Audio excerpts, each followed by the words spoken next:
तर ह्याच्यामध्ये आता प्रभूजींनी सांगितले की जे भगवान दत्त आहे, बरोबर आहे, तर दत्ताने काय केले होते, 24 यांना गुरु मानले होते, बरोबर आहे. 24 यांना काय केलं होतं, गुरु मानले. त्यातले त्यात पृथ्वीला सुद्धा गुरु मानले होते. तर पृथ्वीला का गुरु मानले होते, कारण की पृथ्वीमध्ये स्थिरता आणि सहनशीलता हे दोन प्रामुख्याने हे गुण त्यांच्यामध्ये आढळतात. म्हणून काय याच्यामध्ये पृथ्वीला दत्तांनी काय केलं होतं, गुरु मानलं होतं. तर ह्याच्यामध्ये आपण बघू की 5 तत्वांनी आपलं शरीर बनलं प्रभूजींनी सांगितले. तर कोणतं कोणतं, पृथ्वी, जल, अग्नी, वायू आणि आकाश, बरोबर आहे. हे पंचतत्व सांगितले होते. तर त्याच्यामधलं जसे की पृथ्वी आहे, तर पृथ्वी म्हणजे काय, माती. तर आपल्या शरीरामध्ये जेवढं काही मांस दिसते आपलं, तर ते कशाने बनलेलं आहे, मातीपासून बनलेलं आहे. आणि मग दुसरं काय आहे, जल. जल म्हणजे आपल्या शरीरामध्ये जेवढं काही जलाशय पदार्थ आहे, म्हणजे रक्त, ठीक आहे. तर हे कशा प्रकारे, हे याला जल म्हटलेलं आहे. काय म्हटलं आहे, जल म्हटलेलं आहे. आणि ते 70% आपल्या शरीरामध्ये आहे. किती आहे, 70%. प्रभूजीने सांगितले आपल्याला. तर अशा प्रकारे. आणि तिसरा घटक सुद्धा आहे. तिसरा कोणता, अग्नी. अग्नी 2 ठिकाणी राहते. कुठं कुठं राहते सांगितलं होतं, कोण सांगू शकते का? हा, तर आपल्या पोटामध्ये एक अग्नी असतो. तो कोणता अग्नी असतो, जठराग्नी, बरोबर. तर जठराग्नी असतो. त्याच्या जे काही आपण अन्न ग्रहण करतो त्याच्याने पूर्णपणे पचनक्रिया आपली होत असते. तर ह्या जठराग्नीमुळे पचनक्रिया होते. आणि मग दुसरा जो अग्नी आहे तो कुठं असतो, आपल्या डोळ्यामध्ये जो प्रकाश आहे, जे काय आपण बघू शकतो, ते कोणता, दुसरा अग्नी सांगितलं होतं. आणि मग वायू. वायू सुद्धा सांगितले होते, बरोबर. 5 प्रकारचे वायू सांगितले होते. कोणी सांगू शकता का, 5 प्रकारचे वायू कोणते कोणते आहेत? त्यातले 2 प्रामुख्याने.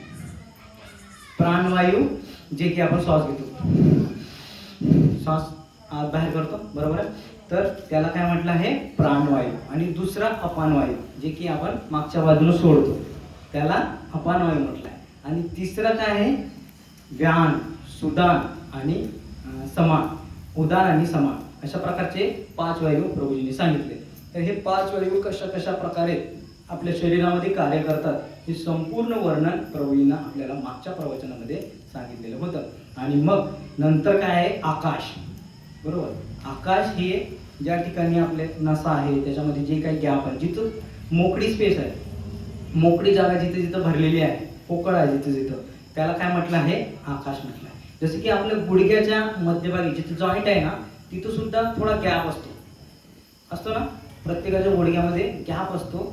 तिथे सुद्धा आकाशचा प्रवेश आहे. तर अशा प्रकारे आपलं हे पंचभूत तत्वांनी शरीर कसं तयार झालेलं आहे, हे काल प्रभूजींनी आपल्याला सांगितलेलं आहे.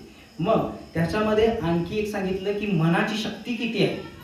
सांगितलं होतं मन कशा प्रकारे कार्य करते आणि मनाची शक्ती किती आहे, हे उदाहरण देऊन प्रभूजींनी आपल्याला सांगितलं. काय, कोणतं उदाहरण दिलं होतं, तर जसं की आपल्याला आपण जर म्हटलं मला थंडी वाजते, मला थंडी वाजते, जर वारंवार पिसे माताजीचं उदाहरण दिलं तर म्हणतात मला थंडी वाटते, असं जर आपण वारंवार म्हटलं तर काय होते, थंडी वाजायला लागते. तर अशा प्रकारे मन एवढं प्रबळ आहे की जर आपण जसा विचार करू तसा आपल्यासोबत घडते, एवढी मनाची शक्ती आहे. हे मागच्या प्रवचनात आपल्याला सांगितलं. आणि दुसरं एक उदाहरण दिलं होतं, आठवते का? आता दुसरं आठवलं, भरपूर वेळा दिलंय ते उदाहरण आपल्याला. सापाचं उदाहरण दिलं होतं. हा, तुला एक साप येऊन चावणार आहे असं सांगितलं होतं. तर त्यावेळेला त्यांनी काय केलं होतं, एका खोलीमध्ये, बंद खोलीमध्ये जाऊन बसले होते. आणि बसले आणि त्याचा मित्र जो होता तिथंच होता, खाली लपून बसला होता. आणि त्यानं काय केले, चाचणी मारली होती. आणि तेवढ्यात मग तो मृत्यूमुखी पडला. आणि त्याची चाचणी केल्यानंतर काय झालं की सापापासून मृत्यू, म्हणजे पूर्ण शरीरामध्ये विष होता, शरीरामध्ये विष सापडलं होतं. तर अशा प्रकारे प्रभूजीने आपल्याला हे 2 उदाहरण दिले आणि मन किती प्रबळ आहे हे आपल्याला सांगितले होते, बरोबर. तर आता आपण पुढे जाऊया. तर आता आपला श्लोक आहे 12वा श्लोक.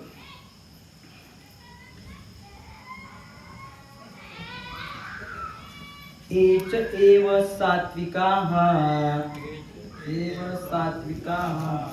भावा राजास्तामसाश्च ये एच एव सात्विकाः भावा राजसा तामसाच मत्त एवेत्ति तान् विद्धि न त्वं तेषु ते मयि एचैव सात्विका भावा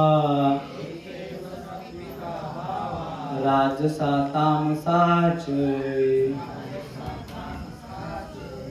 मत्त एवेति तान् विद्धि न त्वं तेषु ते मयि एचैव सात्विका भावा राजसा तामसाच ये मत्त एवेति तान् विद्धि न त्वं तेषु ते मयि।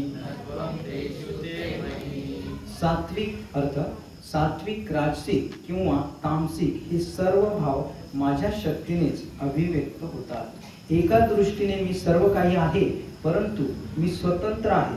मी प्राकृतिक गुणांच्या अधीन नाही, उलट तेच माझ्या अधीन आहे। तात्पर्य: भौतिक जगातील सर्व प्राकृतिक क्रिया त्रिगुणांच्या प्रभावाखाली होत असतात। या प्राकृतिक गुणांची निर्मिती जरी भगवान श्रीकृष्णांपासून झाली असली तरी श्रीकृष्ण गुणांच्या अधीन नसतात।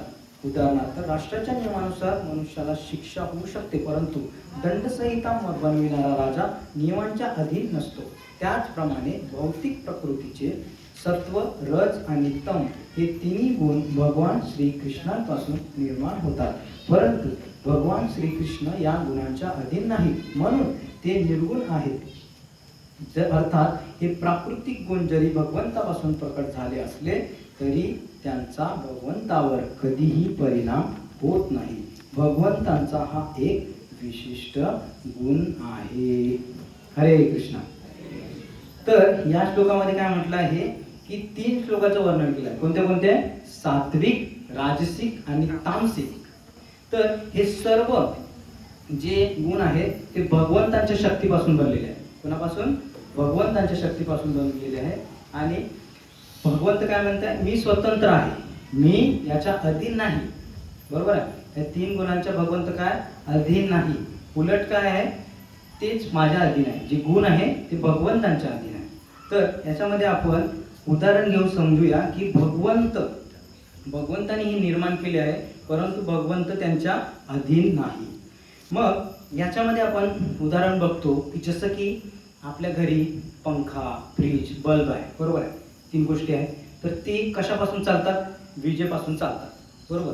तर विजेपासून चालतात, परंतु हे पंखा, फ्रीज, बल्ब हे वीज आहे का? नाही, वीज वेगळं आहे। विजेपासून हे तिन्ही चालत असतात। हे 3 जे आहे हे काय आहेत? गुण आहे। ठीक आहे? जसं पंखा, फ्रीज, बल्ब जे आहे हे काय गुण आहे, आणि वीज जे आहे ते काय भगवंत आहे। तर भगवंत काय करतात म्हणजे विजेपासून तयार होतात, पण जे पंखा, बल्ब आहे ते वीज नाही। अशा प्रकारे भगवंत काय आहे? वीज आहे, आणि हे गुण त्यांच्या अधीन आहे। विजेमुळे हे चालत असतात। आता दुसरं उदाहरण बघू की जसं की सरकार आहे, जी आपली सरकार आहे ते सरकार काय करतात? आपल्याला नियम घालून देतात, जसं की GST भरा, टॅक्स भरा, किंवा जसं आपण रोडावर जातो, जशी हायवेवरती गेल्यानंतर मोठ्या मोठ्या सिटीमध्ये काय असते? ट्रॅफिक सिग्नल असतात। बरोबर? ट्रॅफिक सिग्नलमध्ये त्यावेळेला सर्वसाधारण लोक जे असतात, आपली जी गाडी चालक आहेत, त्यांना थांबावं लागते तिथं जेव्हा तो सिग्नल लाल लाईट लागतो। बघितलं आहे ना सर्वांनी? सिग्नल माहित आहे तुम्हाला? हां। तर त्या सिग्नलमध्ये कसं होते, तर जेव्हा लाल लाईट लागते तेव्हा सर्व गाड्यांना थांबावं लागते। पण जर समजा त्यावेळेला कोणी एखादी प्रधानमंत्री आले, राष्ट्रपती आले, तर त्यावेळेला त्यांना तिथे थांबावं लागत नाही। तर उलट काय होते, जे ट्रॅफिकवर पोलीसवाले असतात त्यांना काय करतात? सर्वसाधारण लोकांना थांबवून ठेवतात, आणि जे प्रधानमंत्री आलेले असेल त्यांना जाऊ देतात। म्हणजे हे नियम त्यांना लागू झाले का? नाही झाले। तर हे सर्वसाधारण लोकांसाठी हे नियम लागू केले आहेत। तर अशाच प्रकारे जे पंतप्रधान किंवा राष्ट्रपती आहे ते कोण आहेत? भगवंत आहे, आणि जे आपण सर्वसाधारण लोक हे गुण आहे, आपल्यासाठी नियम लागू आहे। तर भगवंतासाठी कोणताही नियम लागू होत नाही. मग आता या ठिकाणी काय म्हटलं आहे, निर्गुण आहे. भगवंत कसे आहे, निर्गुण आहे. तर निर्गुण कशा प्रकारे आहे, तर याच्यामध्ये आपण बघू की निर्गुणचा अर्थ काय होतो, ज्याला भौतिक आकार नाही, भौतिक गुण नाही किंवा भौतिक मर्यादा सुद्धा नाही. तर भगवंत हे निर्गुण कसे आहेत, तर महाभारताच्या आपण एक म्हणजे महाभारतामध्ये भगवंत जेव्हा अर्जुनाला दिव्य ज्ञान देत होते, बरोबर आहे. तर अर्जुनाला ज्या वेळेला भगवंत दिव्य ज्ञान देत होते त्यावेळेला त्यांनी विश्वरूप दाखवलं होतं. काय दाखवलं होतं, विश्वरूप दाखवलं होतं. आणि त्या विश्वरूपामध्ये काय होते, चंद्र, तारे, सूर्य, ग्रह आणि अनेक देवी देवता सुद्धा त्याच्यामध्ये होते. ते सर्व समाविष्ट होते, बरोबर. परंतु याच्यामध्ये हे असीम आणि अमर्याद आहे. म्हणजे भगवंत काय आहे, हे असीम रूप दर्शवते. कृष्ण केवळ एका देहात मर्यादित आहे. एका देहात मर्यादित असून ते सर्वव्यापी आहे. भगवंत काय आहे, एका देहात मर्यादित नाही तर सर्वव्यापी आहे ते. म्हणजे जरी त्यांच्यामध्ये चंद्र, तारे सर्व दिसतात, म्हणजे ते एका देहामध्ये आहे का, नाही. अनंत देह त्यांचे होऊ शकते. म्हणजे भगवंत कितीही रूप प्रकट करू शकते. तर अशा प्रकारे याला निर्गुण म्हणतात. म्हणजे जसं की आता आपण उदाहरणार्थ बघू की वृंदावनामध्ये ज्या वेळेला भगवंत गोपींसोबत रासलीला करतात, बरोबर. तर रासलीला करताना अनेक गोपी असतात त्या ठिकाणी. तर अनेक गोपी असतात, ते प्रत्येका गोपी बरोबर भगवान श्रीकृष्ण असतात, बरोबर. परंतु गोपींना काय वाटते की कृष्ण फक्त माझ्यासोबत आहे, कृष्ण फक्त कोणासोबत आहे, माझ्यासोबत आहे. परंतु त्या ठिकाणी भगवंत हे सर्वत्र होते. म्हणजे सर्व गोपींबरोबर भगवंत एकाच वेळी रासलीला करत होते. अशा प्रकारे भगवंत कितीही रूप धारण करू शकतात. म्हणून या ठिकाणी म्हटलं आहे की एका देहात भगवंत काय आहे, मर्यादित नाही. याचाच अर्थ काय होते, निर्गुण असा होतो. मग आता याच्यामध्ये आपण बघू शकतो की भगवंतांची जी शक्ती जी आहे ना, जे त्याला चैतन्य शक्ती म्हणतात. तर ती चैतन्य शक्ती सर्वत्र पसरलेली आहे. पूर्ण म्हणजे भगवंतांच्या जेवढे भगवंतांनी निर्माण केलेलं आहे जे, तर ते सर्वत्र भगवंतांची शक्ती पसरलेली आहे. तर ही शक्ती आपण या चामड्याच्या डोळ्याने बघू शकत नाही. कोणत्या डोळ्याने, आपल्या ह्या डोळ्यांनी भगवंतांची शक्ती बघू शकत नाही. त्यासाठी आपल्याला काय करावं लागेल की ह्या 3 गुणांच्या पलीकडे आपल्याला जावे लागेल. कोणते 3 गुण आपले, सात्विक, राजसिक आणि तामसिक. या तिन्ही गुणांच्या पलीकडे जेव्हा जाऊ आपण, तर याच्या पलीकडे कोणता गुण असतो, हे 3 गुण आहे. आणि याच्या पलीकडे शुद्ध सत्वगुण आहे. कोणता, शुद्ध सत्वगुण. म्हणजे हा भौतिक जगाशी त्याचा काही संबंध नसतो, त्याला शुद्ध सत्वगुण म्हणलेला आहे. तर ते आपण पुढे आता चर्चा करणार आहे कशा प्रकारे या 3 गुणातून आपल्याला बाहेर निघून कशा प्रकारे आपण शुद्ध सत्वगुणामध्ये जाणार, हे पूर्ण चर्चा आपण या 2 श्लोकामध्ये आपण आता करणार आहे. तर आता आपण बघू की पहिला गुण जो आहे सात्विक गुण, त्याला आपण सत्वगुण सुद्धा म्हणतो. तर सत्वगुण हा कसा असतो, तर सत्वगुणाची व्यक्ती कशा प्रकारे कार्य करतात आपण बघू. तर या श्लोकामध्ये ब्राह्मणाचं वर्णन केलेलं आहे. कोणाचं, ब्राह्मण. जसं की आता हा आपला दुसरा श्लोक आहे. तर या दुसऱ्या श्लोकामध्ये ब्राह्मणाचं वर्णन केलेलं आहे. त्रिभी गुणमये भावे एभी सर्वम इदम जगत मोहितम न अभिजानाति माम एभ्या परम अव्ययम. त्रिगुणांनी मोहित झाल्यामुळे हे संपूर्ण जगत त्रिगुणातीत आणि अविनाशी असे माझे स्वरूप जाणत नाही. तर संपूर्ण जगत प्रकृतीच्या 3 गुणामुळे मोहित झाले आहे. कोणत्या 3 गुणामुळे या मोहित झालेले आहे. भौतिक प्रकृतीच्या प्रभावामुळे प्रत्येक जीवाला विशिष्ट प्रकारचे शरीर असते आणि त्यानुसार विशिष्ट प्रकारच्या मानसिक आणि शारीरिक क्रिया असतात. त्रिगुणांच्या प्रभावाखाली कार्य करणारे मनुष्यांचे 4 वर्ग असतात. किती, 4 वर्ग असतात. कोणते, जे सत्वगुणामध्ये असतात त्यांना ब्राह्मण म्हटले जाते, आणि जे रजोगुणामध्ये असतात त्यांना क्षत्रिय म्हटले जाते, आणि जे राजस आणि तामसमध्ये असतात त्यांना काय म्हटले जाते, वैश्य म्हटले जाते, आणि तसेच पूर्णपणे तामगुणामध्ये असतात त्यांना शूद्र म्हटले जाते. तर हे 4 गुण याच्यामध्ये सांगितले आहे. तर विशेष म्हणजे 3 गुण आहे आणि तीन गुणामध्ये रजोगुण आणि जो तमोगुण असतो तो मिश्रित याच्यामध्ये असतो. तर आता बघूया आपण की कशा प्रकारे या ठिकाणी ब्राह्मणांचे वर्णन या ठिकाणी केले आहे. जसं की सत्वगुणामध्ये ब्राह्मण असतात, बरोबर. तर या ठिकाणी ब्राह्मण जे असतात ते काय करतात, पहाटे उठतात. पहाटे उठून आपली प्रातःविधी झाली की काय करतात, भगवंत म्हणजे देवी देवतांची पूजा करतात. ओम जय जगदीश हरे स्वामी जय जगदीश हरे असं करू आणि गणपती बाप्पा मोरया. तर अशा प्रकारे ब्राह्मण काय करतात, देवी देवतांची सकाळी सकाळी उठले की पूजा पाठ करतात, नामस्मरण करतात आणि सत्वगुणामध्ये राहण्याचा प्रयत्न करतात. तर आताच्या या कलियुगामध्ये ब्राह्मण तर नाहीच आहे. तर का या कलियुगाला का म्हटलं आहे, कलो शूद्र संभवा, म्हणजे सर्वजण काय आहे याच्यामध्ये शूद्रच आहे. कारण ब्राह्मण सुद्धा आजकाल ब्राह्मण राहिले नाही. प्रभूजीने आपल्याला भरपूर वेळा उदाहरण देऊन देऊन समजावून सांगितलं आहे, तुम्हाला माहित आहे बऱ्यापैकी. तर ब्राह्मण सुद्धा आजकाल ब्राह्मण राहिले नाही कारण ते नियमांचे पालन करत नाही. तर आपण दुसरं उदाहरण घेऊया, जसं की शिक्षकाचं उदाहरण घेऊ की शिक्षक लोक काय असतात, सत्वगुणामध्ये राहतात. पहाटे उठतात, पहाटे उठले आपलं सकाळचं सगळं हे झालं की व्यायाम करतात आणि योगासन करतात. फुसफास करून काय करतात, श्वास आत घेणे श्वास बाहेर सोडणे अशा प्रकारे व्यायाम करतात आणि मग पेपर सुद्धा वाचतात, न्यूजपेपर वाचतात. काय आलाय, काल काय झालं, काल काय नाही, हे सर्व माहिती म्हणजे ज्ञान ते मिळवतात. भौतिक जगातलं जे काय असते ते ज्ञान जास्तीत जास्त मिळवण्याचा प्रयत्न करतात.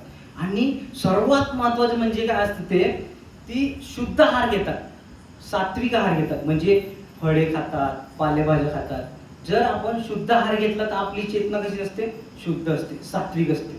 तर हे अशा प्रकारे शुद्ध सात्विक आहार घेण्याचा प्रयत्न करून या ठिकाणी शिक्षक लोकांचं उदाहरण आपण घेतलं आहे की कशा प्रकारे ते सत्वगुणामध्ये स्थिर राहतात आणि ते ज्ञानी असतात. भरपूर त्यांना ज्ञान पण असते. म्हणजे शिक्षक लोक म्हणजे आता ते दुसऱ्यांना शिकवत आहे म्हणजे त्यांना ज्ञान आहे म्हणून ते दुसऱ्यांना शिकवत आहे, बरोबर. आणि जास्तीत जास्त ते ज्ञान मिळवण्याचा प्रयत्न करतात आणि जास्त काबाड कष्ट करत नाही. आपलं शाळेमध्ये जे काय शिकवायला जायचं, जसे की आपले ढेकळे गुरुजी आहेत का, तर ते काय करतात, आपलं साधारण आपल्या शाळेमध्ये जायचं, लहान मुलांना शिकवणे आणि व्यवस्थितपणे आपलं सत्वगुणी आहार घेणे आणि निवांत राहणे आणि भगवंतांची भक्ती करणे. तर कारण प्रभूजी हे भक्त आहे, म्हणजे शिक्षकाच्या पलीकडे आहे त्यांचं. तर त्याच्यानंतर आपण सांगू तर शांत पण राहतात. ते कसे राहतात, शांत राहतात, जास्त काय टेन्शन घेत नाही. कुठं काय झालं, कोणाचं काय घेणं देणं आहे हे तेवढं काय बघत नाही. पैशाची जास्त झिकझिक करत नाही, काय नाही. आपलं 2 भाकरी 2 घास भेटले निवांत राहायचं आपलं. अशा प्रकारे हे सत्वगुणी व्यक्ती राहतात. तर याच्यामध्ये आपण शिक्षक लोकांचं बघितलं. मग याच्यामध्ये उदाहरण घेऊन समजू की जे आपले विभीषण महाराज आहेत, बरोबर. त्रेतायुगामध्ये रावणाचे भाऊ कोण, विभीषण महाराज, माहित आहे सर्वांना. तर ते लंकेमध्ये राहून लंकेमध्ये सर्व रजोगुणी आणि तमोगुणी लोक आहेत त्या ठिकाणी. तर सत्वगुणी व्यक्ती म्हणजे त्या ठिकाणी तर ते त्या ठिकाणी होते. तर ते काय करायचे, भगवंतांचं नित्य नाव घ्यायचे आणि शांत राहायचे. आपलं फक्त भगवंतांचं राम राम राम राम म्हणून भगवंतांचे नित्य स्मरण करायचे आणि काय करायचे, तुळशीची सेवा करायची. कशाची, तुळशी महाराणीची ते नित्य निरंतर पूजा करायचे आणि ते व्यवस्थितपणे आपलं जे काही आपलं तिथंच राहायचे आणि पूजापाठ करून सुखी राहायचे.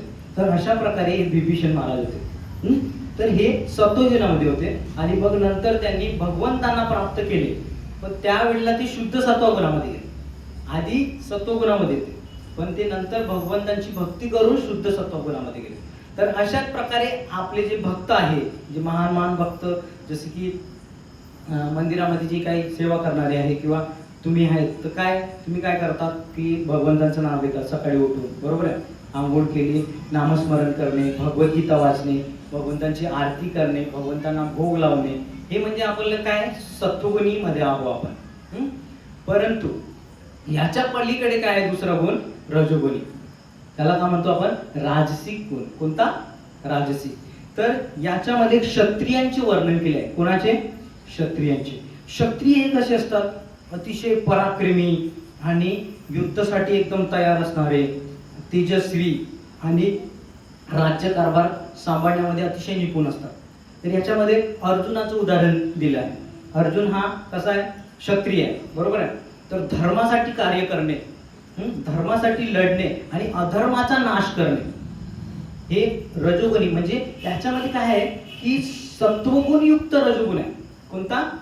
सत्वगुणयुक्त रजोगुण. म्हणजे सत्वगुण त्याच्यामध्ये आहे आणि रजोगुण पण आहे, म्हणून त्याला काय म्हटलं आहे?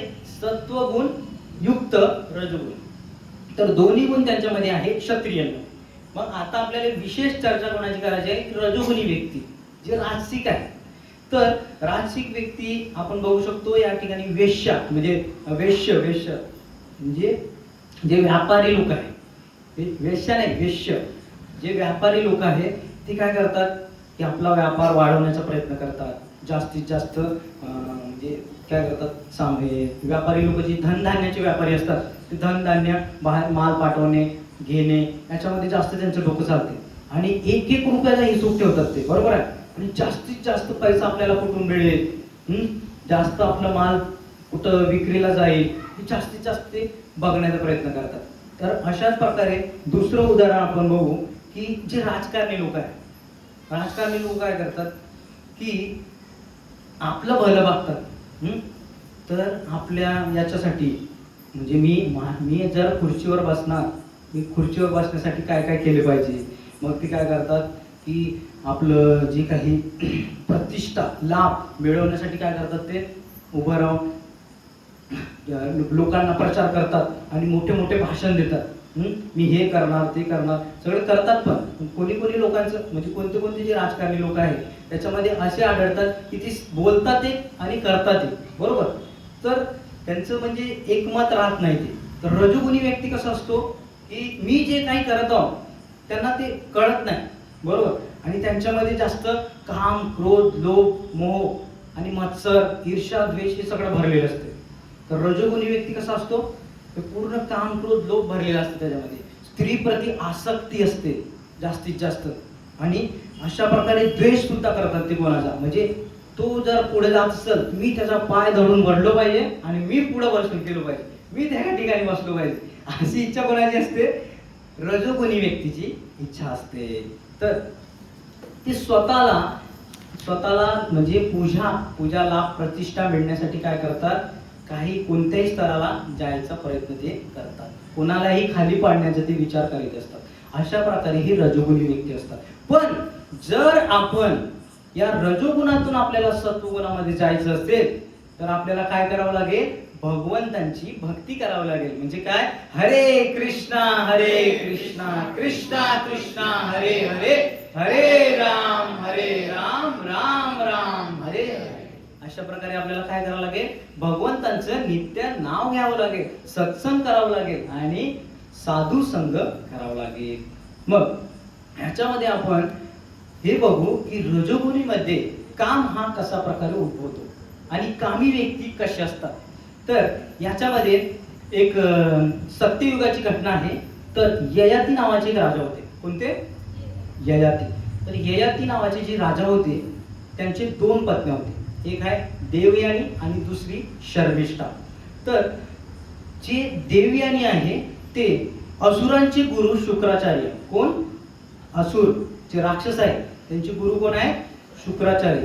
तर त्या शुक्राचार्यांची मुलगी होती ही देवयानी. कोण? देवयानी मुलगी होती. आणि ही शर्मिष्ठा ही तिचीच मैत्रीण होती. परंतु एकदा घटना घडली होती. ती आता खूप मोठी कथा आहे पण मी थोडक्यात सांगणार आहे तुम्हाला. पण जे देवयानी आणि शर्मिष्ठा हे मैत्रिणी होत्या, परंतु काही कारणामुळे त्यांचं भांडण झालं होतं. आणि जेव्हा ही देवयानी ययाती राजाशी विवाह केली त्यावेळेला ह्या शर्मिष्ठाला काय बनवलं? तिला दासी बनवलं होतं. त्या राज्यामध्ये काय बनवलं होतं? दासी बनवलं होतं तिला, शर्मिष्ठेला. तर हे दोघेही खूप सुंदर होत्या, बघायला अतिशय सुंदर होत्या. म्हणून ययातीने सुद्धा तिला नकारलं नव्हतं, त्या दासीला सुद्धा येण्यास नकारलं नव्हतं. म्हणून हे देवयानी आणि शर्मिष्ठा हे दोघी सुद्धा ययाती महाराजाच्या पत्नी झाल्या. मग काय झालं की ययाती हे शर्मिष्ठावर आकृष्ट झाले, म्हणजे हे अतिशय कामी होते. तर कामी व्यक्ती जे असतात ना ते कोणत्याही स्त्रीवर आसक्त होतात. म्हणून काय झालं की जे शर्मिष्ठ आहे, जे दासी असून सुद्धा ययाती महाराजांनी तिच्याशी संग केला आणि तिला सुद्धा पत्नी बनवली. मग जेव्हा देवयानीला कळालं की शर्मिष्ठाला राजाने काय केलं आहे, पत्नी म्हणून स्वीकारलं आहे, मग त्यावेळेला राजाला देवयानीला खूप राग आला.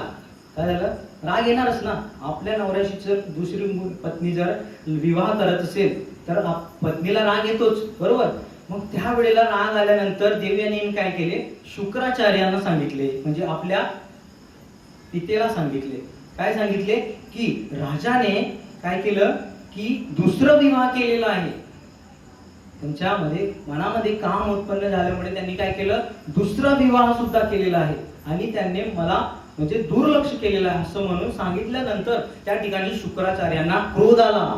आणि क्रोध आल्यानंतर मग शुक्राचार्यांनी त्या ठिकाणी त्या ययाती राजांना शाप दिला. काय शाप दिला की तू तात्काळ जे तुझे तरुणपण आहे ते नष्ट होणार आणि तू आता वृद्धावस्थेमध्ये जाणार, म्हणजे तू काय होशील, म्हातारा होशील असं म्हणून शुक्राचार्यांनी कोणाला श्राप दिला, ययातीला श्राप दिला. मग त्यावेळेला ययाती मग हा क्षमा मागू लागला. त्या ठिकाणी शुक्राचार्यांना काय म्हणू लागला, मला क्षमा करा, मला क्षमा करा. मग त्यावेळेला जे शुक्राचार्य आहेत त्यांनी सुद्धा विचार केला की अरे आता तर लग्न झालेलं आहे आणि काय काळ झालेला आहे, जर याला मी म्हातारा करणार लवकर याचा मृत्यू होईल, बरोबर. मग माझ्या मुलीला सांभाळणार कोण, असा त्यांना विचार आला.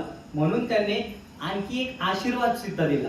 काय आशीर्वाद दिला की तुझे हे वृद्धावस्था आहे, जे म्हातारपण आहे, जर तू कोणत्या तरुणाची जर तरुणपण तुने मागून घेतले तर त्याचे तरुणपण तुझ्यामध्ये येणार आणि तुझे म्हातारपण त्याच्यामध्ये जाणार, असा आशीर्वाद दिला. मग त्यावेळेला ठीक आहे म्हटले, चांगलं झालं तेवढ्यासाठी, म्हणून ते खुश झाले ययाती महाराज. आणि मग ते इतके कामी होते, काम वासना त्यांच्यामध्ये एवढी भरलेली होती की त्यांनी आपल्या पुत्राला तरुणपण मागण्यासाठी याचना करत होते. काय, त्यांना 4 पुत्र होते.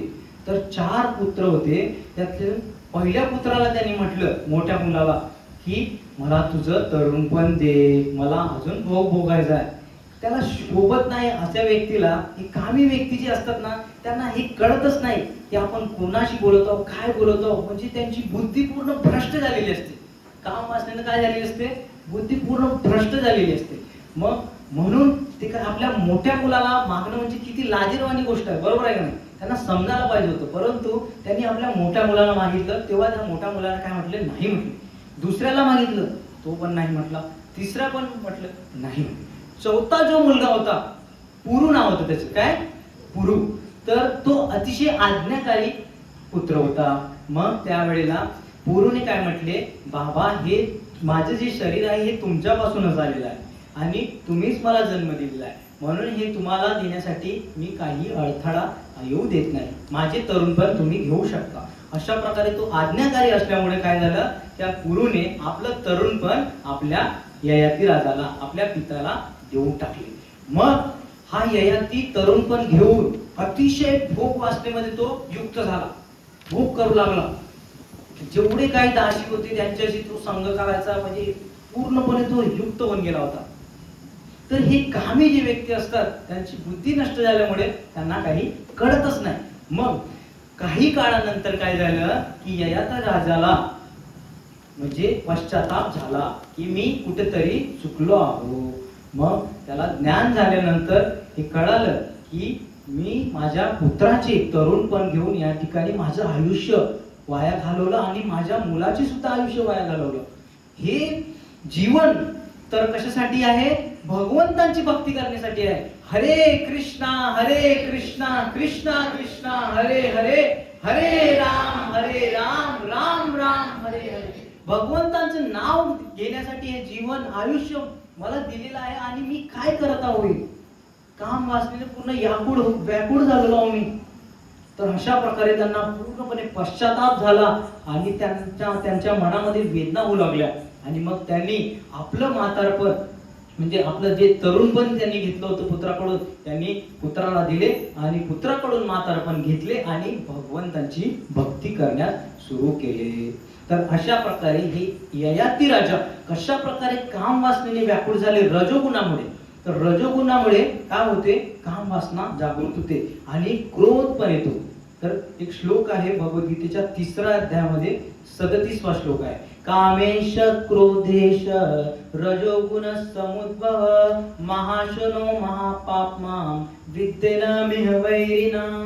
म्हणजे रजोगुणामुळे उत्पन्न होणारा हा काम, त्या कामाचे रूपांतर क्रोधामध्ये होते आणि क्रोधामुळे काय होते, बुद्धीचा नाश होतो आणि अहंकार सुद्धा वाढते. तर अशा प्रकारे या श्लोकामध्ये वर्णन सुद्धा केलेले आहे. मग आता रजोगुणी व्यक्ती कशा प्रकारे कामी झाला हे आपण या कथेच्या माध्यमातून आता समजलो.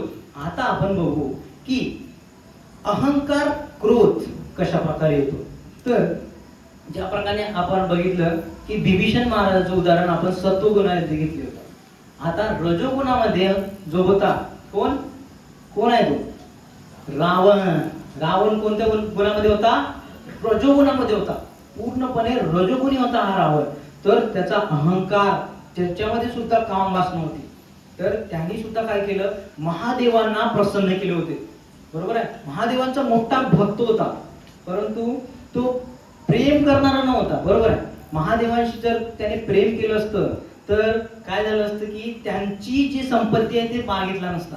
त्यांनी काय केलं की महादेवांना प्रसन्न केले आणि महादेवाची संपत्ती हडप करण्याचा त्याचा विचार आला. बरोबर, तर काय केलं त्यांनी, महादेवांना प्रसन्न करून त्यांनी सोन्याची लंका प्राप्त केली. बरोबर आहे, ही सोन्याची लंका आधी कोणाची होती, भगवंतांची होती, महादेवांची होती. आपल्याला प्रभूजीने एका कथेमध्ये सांगितलं होतं की कशा प्रकारे पार्वतीने विनंती केली होती आणि मग महादेवाने काय केलं, सोन्याची लंका त्यांना बनवून दिली होती.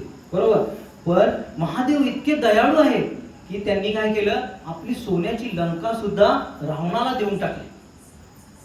एका शब्दावर बघा किती भोळे आहेत, म्हणून त्यांना भोलेनाथ म्हणतात. काय म्हणतात, भोलेनाथ म्हणतात.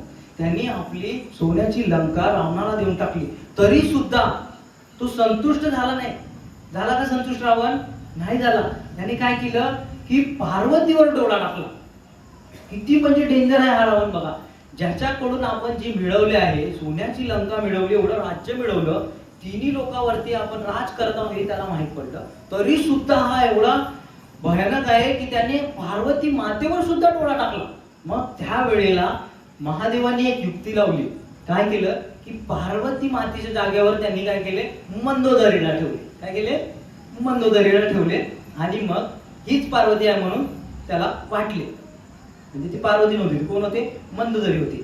आणि अशा प्रकारे मग रावणाने मंदोदरीशी विवाह केला. तर बघा, रावण जो आहे किती कामी व्यक्ती आहे. त्याला एवढं सगळं मिळून सुद्धा त्याचं मन शांत झालं का, नाही. रजोगुणाचं मन कधी शांतच होत नाही. माझ्याकडे पैसा कधी येईल, गाडी कधी येईल, आपल्याला सुद्धा सारखं वाटत राहते. पैसा कमी पडतो, पैसा कमी पडतो, गाडी पाहिजे, बंगला पाहिजे, जमीन पाहिजे, शेती पाहिजे. बरोबर आहे ना मग. तर आपलं सारखं मन काय असते, भौतिक या जगतामध्ये सारखं विचार करत राहते. माझ्या मुलाबाळांचं कसं होईल, लग्न कसं थाटामाटात झालं पाहिजे. पण भगवंतांचे विचार येत नाही, भगवंताची भक्ती कशी केली पाहिजे आणि भगवंतांना प्राप्त कशी केलं पाहिजे, हा विचार आपल्या डोक्यात येत नाही. ते हे का होते, रजोगुण आपल्यामध्ये जास्त वाढलेला आहे ना. बरोबर आहे ना, संतुष्ट होत नाही. 10,000 आले परत 20,000 भेटावं, 20,000 मिळाले 30,000 मिळावं. कोणत्या बँकेमध्ये जर आपण पैसे टाकले तर व्याज जास्त मिळेल, हे आपल्याला जास्त डोक्यात विचार येतो. बरोबर आहे ना. तर अशा प्रकारे आपण विचार करत राहतो. ही रजोगुणामुळे होते. कशामुळे होते, रजोगुणामुळे होते. मग आता याच्यामध्ये काय झालं की रावणाचा जो क्रोध आहे तोही अतिशय भयानक आहे. रावणाने काय केलं की ज्या वेळेला सीता माता, राम लक्ष्मण सीता हे कुठं होते, चित्रकूटामध्ये होते. कुठं, चित्रकूटमध्ये ज्या वेळेला होते, तर त्यावेळेला रावणाने एक ब्राह्मणाचा वेश धारण करून आला होता. बरोबर, ब्राह्मणाचा वेश धारण केला आणि सीता मातेला त्या ठिकाणी काय अपहरण करण्याचे ठरवले. अपहरण म्हणजे किडनॅपिंग. तर अपहरण करण्याचे ठरवले कोणी? रावणाने. आणि मग तो ब्राह्मणाचे रूप जेव्हा घेऊन आला आणि मग सीते मातेला भिक्षा मागितली, बरोबर, भिक्षा मागितली त्यावेळेला लक्ष्मणाने काय केली होती? लक्ष्मण रेखा ओढलेली होती. आणि मग रावण हा अतिशय चतुर होता, त्याला माहित होतं ही लक्ष्मण रेखा आहे. मग सीता मातेला म्हणू लागला की तुम्ही पुढे येऊन मला दक्षिणा द्या. सीते मातेला वाटलं ब्राह्मण आहे, दिलं पाहिजे, नाही तर आपल्याला पाप लागेल, ब्रह्महत्येचं पातक आपल्याला लागेल असं त्यांना वाटू लागलं होतं सीता मातेला. मग त्यावेळेला काय केलं की रावणाने त्या ठिकाणी सीते मातेला उचललं आणि अपहरण करून घेऊन गेलं होतं. तर ते गोष्ट एक वेगळी आहे की ती सीता नव्हती, ती छाया सीता होती, ते आपल्याला माहित आहे सर्व. परंतु या ठिकाणी जी कथेच्या माध्यमातून आपल्याला समजत आहे ती तुम्हाला सांगत आहे. तर सीता मातेचं अपहरण केले त्यांनी आणि जेव्हा नेत होते त्यावेळेला जटायू आले होते. कोण आले होते?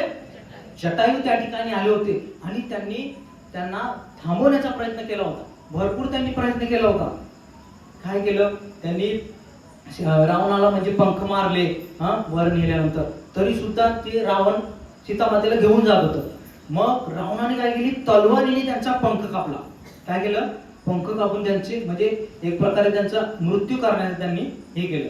जेव्हा पक्ष्यांचे जे पंख आपण कापतो तर काय होते? त्यांच्या पक्ष्यांचा मृत्यूच होतो बऱ्यापैकी. तर मग हा रावण एवढा क्रोधी आहे की त्याने आता हा पक्षी आहे बा म्हणून सोडून द्यायला पाहिजे होतं, परंतु त्यांनी काय केलं नाही, क्रोध त्याच्यामध्ये भरलेला होता म्हणून त्याने या जटायूचा वध केला. तर अशा प्रकारे हा रजोगुण जो आहे हा विचार करत नाही की मला काम वाढलेला आहे, क्रोध आलेला आहे, तर बुद्धी त्याची नष्ट झाल्यामुळे काम क्रोधचा प्रभाव त्यांच्यामध्ये वाढत असतो. तर अशा प्रकारे त्यांना क्रोध आला, रावणाला क्रोध आला आणि जटायूच्या त्या ठिकाणी वध केले होते. तर अशा प्रकारे हे जे रजोगुण युक्त आहेत ते अतिशय कामी क्रोधी असतात. मग आता रजोगुणी लोकांचा आहार कसा असतो, बरोबर, याच्यामध्ये आपण आहार कसा आहे हे आता आपण बघणार आहे. तर जे रजोगुणी व्यक्ती आहे ते जास्त तिखट खातात, जास्त आंबट, झणझणीत लागते, जास्त मसालेदार, चटपटा, बाजारी आमटी, आणा बाजारी आमटी, बरोबर आहे. तर ते झणझणीत असते. कांदा लसूणचा हे तडाखा त्याच्यामध्ये दिलेला असतो, बरोबर. मी कधी खाल्ली नाही ते, पण इथे आता काय कांदा लसूण आपल्याला चालत नाही म्हणून ते विषय बंद झाला त्याचा. पण बाजारी आमटी लागते जास्त, तर ते कसं अति झणझणीत लागते, बरोबर. तर त्याच्यामुळे काय होते? रजोगुण येतो आपल्याला. जास्त तिखट, जास्त मसालेदार खाल्ल्याने काय होते? रजोगुण आपल्यामध्ये येतो. म्हणून आपण ही रजोगुणी आहार टाळायला पाहिजे आणि जास्त आहार आपण केला नाही पाहिजे. तरी जर आपण असा आहार करू तो आपल्यामध्ये रजोगुण उद्भवतो. तर रजोगुणी व्यक्ती हे कर्मकांडी असतात. कसे असतात? कर्मकांड.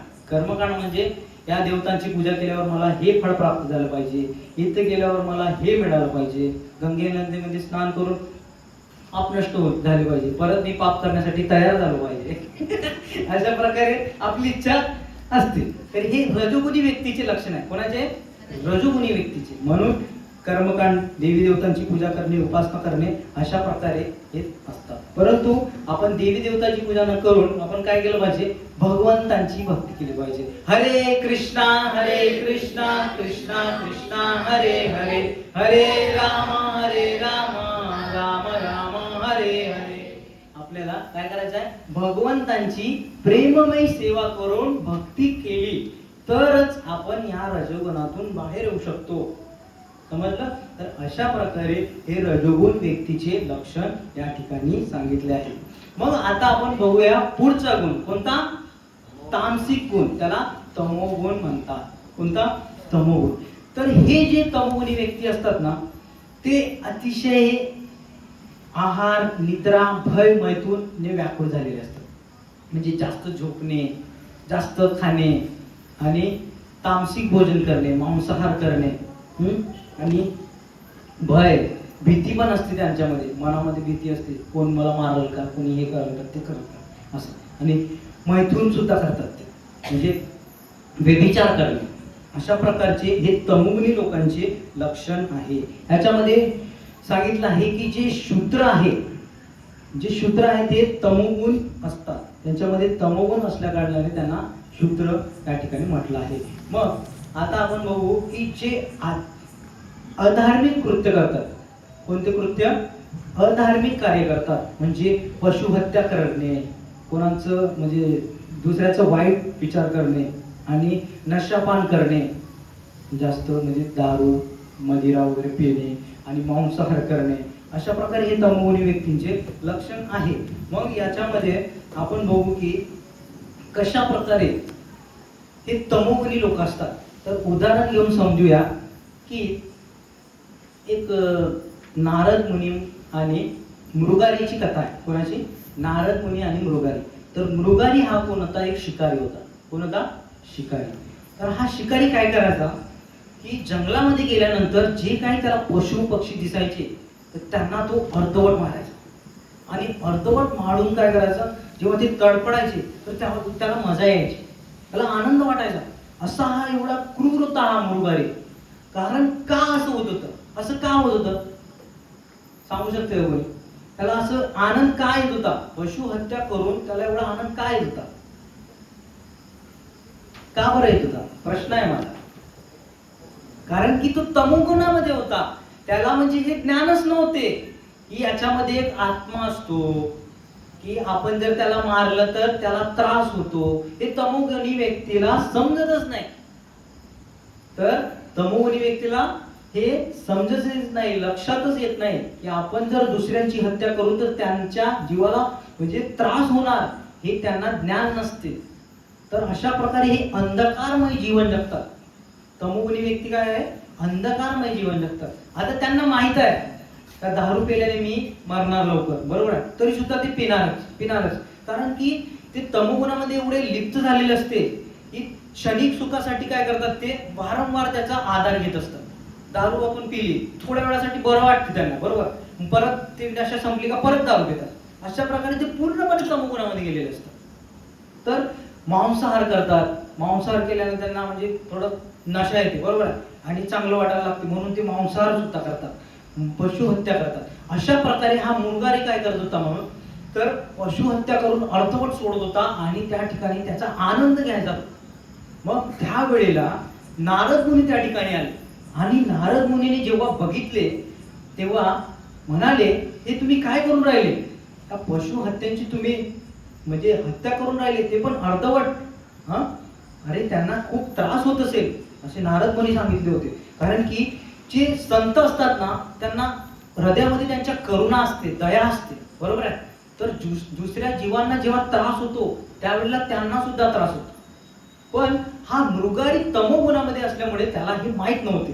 मग त्या ठिकाणी नारद मुनी म्हणू लागले की तुम्ही यांना मारू नका, नाहीतर तुम्हाला काय होईल की तुम्हाला नरकामध्ये यातना सोसावी लागेल, बरोबर आहे. जर तुम्ही यांना मारणार तर तुम्हाला सुद्धा नरकामध्ये यमराज काय करतील, यातना भोगावं लागणार. मग त्याला कळालं की ही यातना काय, नरक काय, हा प्रश्न करू लागला. कारण त्याला माहितच नव्हतं ना. त्या स्वतःच्या आनंदासाठी तो काय करत होता, पशु हत्या करायचा, बरोबर.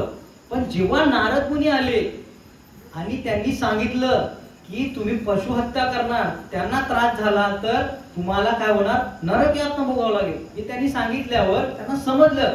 आणि मग तो प्रश्न विचारू लागला की नरक काय असते, हे पाप काय आहे आणि मला कोणती यातना भोगावं लागेल. मग असा तेव्हा प्रश्न विचारल्यानंतर त्याला समजलं की मी खूप मोठी चूक करत आहो. मग त्यावेळेला तो मृगारी जो आहे नारद मुनींना शरण आला आणि त्यांना म्हणू लागला की मला क्षमा करा, आता मी याच्या पुढे कधीही पाप कृत्य करणार नाही, असा अधार्मिक कार्य कधीही करणार नाही. अशा प्रकारे त्या ठिकाणी मृगारीने नारद मुनींचे शरण घेतले आणि मग त्या ठिकाणी नारद मुनींना त्यांना पूर्णपणे काय केलं, भगवत भक्त बनवले. आणि मग तो मृगारी सुद्धा हरे कृष्णा कृष्णा कृष्णा हरे हरे, हरे राम राम राम हरे हरे. मृगारी सुद्धा महान भक्त झाला. तर अशा प्रकारे जरी आपण तमोगुणामध्ये असलो, रजोगुणामध्ये असलो किंवा सत्वगुणामध्ये असलो, पण जर आपण संतांची गोष्ट ऐकली, साधू संतांचा जर संग केला, त्यांना प्रश्न विचारले, तर आपण या तिन्ही गुणांपासून मुक्त होऊन भगवंतांचे भक्त बनू शकतो. म्हणून आपण काय केलं पाहिजे, सत्संग केला पाहिजे, भगवंतांचं नामस्मरण केले पाहिजे, भगवद्गीता ऐकली पाहिजे, भगवद्गीता वाचली पाहिजे. तर अशा प्रकारे आपण जर करू, आणि विशेष म्हणजे एकादशी केली पाहिजे. एकादशी केल्याने काय होते, आपल्याला भक्ती, देवी प्रसन्न होते आणि आपल्याला कृष्ण प्रेम आपल्या हृदयामध्ये जागृत होते. तर अशा प्रकारे जर आपण भगवंतांची भक्ती केली तर आपण शुद्ध सत्वगुणामध्ये येऊ शकतो. मग याच्यामध्ये आपण बघितलं की कशा प्रकारे हा अतिशय अधार्मिक होता मृगारी. मग नारद मुनीच्या संपर्कामध्ये आल्यानंतर तो सुधारला गेला. मग दुसरं उदाहरण असं आहे की कुंभकर्ण. बरोबर आहे, रावणाचा भाऊ कोण, कुंभकर्ण. बघा हे तिन्ही भाऊ आहे का नाही तिन्ही भावांचे वर्णन या ठिकाणी केलेलं आहे. कोण पहिला, विभीषण, रावण आणि कुंभकर्ण. तर कुंभकर्ण हा कसा होता, अतिशय तमोगुणामध्ये होता. बरोबर, काय करायचा तो, 6 महिने झोपायचा. किती, 6 महिने. 6 महिने मस्त आराम करायचा. 6 महिने झोप म्हणजे किती आपण बापरे, तर विचार करू शकत नाही. तर 6 महिने झोपणे आणि 6 महिने खाणे, 6 महिने त्याला खायला लागायचे. बघा किती खायचं तर अशा प्रकारे या कुंभकर्णाचे काय होते, आचरण होते. तर तमोगुणी व्यक्ती हा जास्त खातो आणि जास्त झोपतो सुद्धा. म्हणून त्याला हे काही पडलेलं नसतं की भगवंत आहे का, माझे जीवन कशासाठी आहे, मी कोणाकडे गेलं पाहिजे, मी हे नरक का आहे, स्वर्ग का आहे, भगवंतांचं धाम का आहे, हे त्याला कळतच नाही. तो जाणून घेण्याचा प्रयत्नच करू शकत नाही ना, कारण तो खाण्यामध्ये, पिण्यामध्ये, याच्यामध्येच तो गुरफटलेला आहे.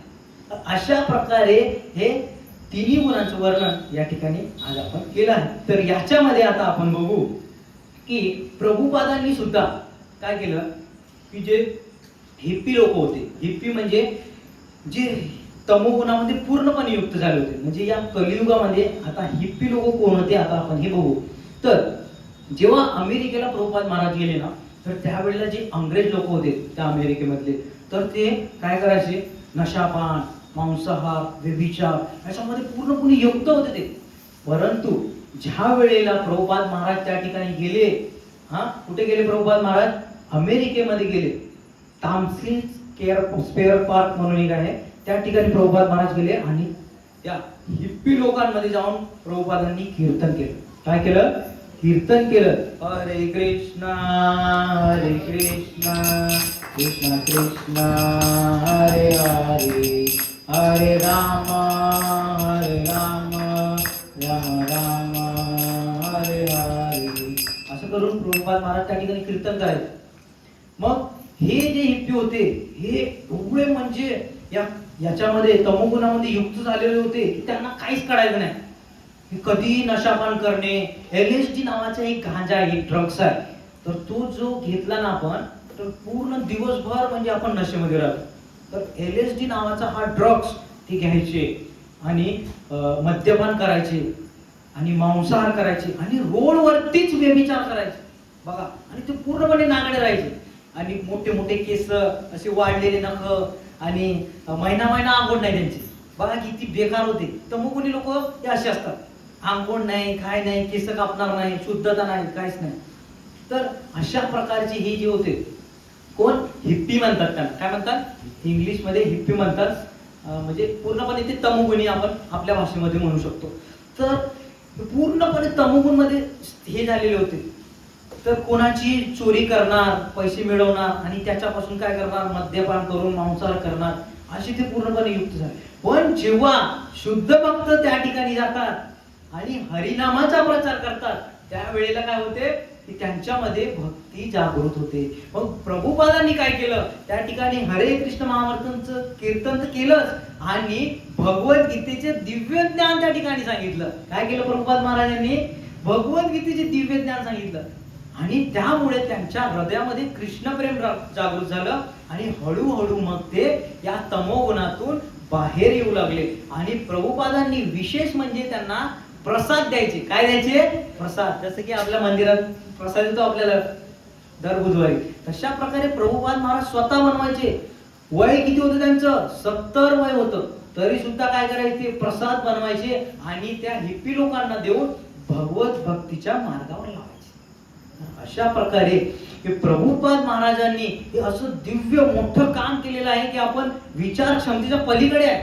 आपण जर कोणाला म्हटलं की हरे कृष्ण म्हणा, तेवढं सुद्धा लोक म्हणत नाही, बरोबर? एवढे आपल्या मनामध्ये पाप झालेले आहे. पण जेव्हा शुद्ध भक्तांच्या संघामध्ये जेव्हा आपण जातो तेव्हा काय होते की भक्ती आपल्या हृदयामध्ये जागृत होते. ज्याप्रमाणे या हिप्पी लोकांच्या मनामध्ये काय झालं, भगवत भक्ती निर्माण झाली आणि ते शुद्ध महान भक्त झाले. ब्रह्मचारी नाही, संन्यासी झाले आणि ते काय झाले, शुद्ध सत्वगुणामध्ये गेले. तर अशा प्रकारे हे तमोगुणी व्यक्ती सुद्धा फक्त साधू संघाच्या माध्यमातून पूर्ण शुद्ध सत्वगुणामध्ये येऊ शकतात. हे आपण या कथेमधून शिकू शकतो. तर अशा प्रकारे ह्या तिन्ही गुणांचे वर्णन या ठिकाणी आपण बघितले आहे. आणि महत्वाचं म्हणजे या तिन्ही गुणापासून आपल्याला काय करायचं आहे, पुढच्या गुणामध्ये जायचं आहे. कोणता गुण तो सांगितला मी, शुद्ध सत्वगुण. कोणता, लक्षात ठेवा, कारण त्या गुणामध्ये आपल्याला जायचं आहे. आता हे 3 गुण विसरून जावा तुम्ही, कारण की शुद्ध सत्व गुणामध्ये गेल्याशिवाय भगवंतांना आपण जाणू शकत नाही. कारण तर भगवद्गीतेमध्ये भगवंत तेच म्हणत आहे, जे संपूर्ण जगत प्रकृतीच्या 3 गुणामुळे मोहित झाले आहे ते मला जाणू शकत नाही. म्हणून आपण सुद्धा जाणू शकणार नाही जर आपण या 3 गुणामध्ये राहिलो तर. म्हणून आपण कोणत्या गुणामध्ये आहे बघा, स्वतःला चेक करा. तर जर आपण सत्वगुणात रजोगुणात असो तर लवकरात लवकर तुम्ही काय करा, भगवंतांचं नाव घ्या, कथा ऐका आणि शुद्ध सत्वगुणामध्ये या आणि भगवंतांना प्राप्त करा. हरे कृष्णा कृष्णा कृष्णा हरे हरे, हरे राम राम राम हरे हरे.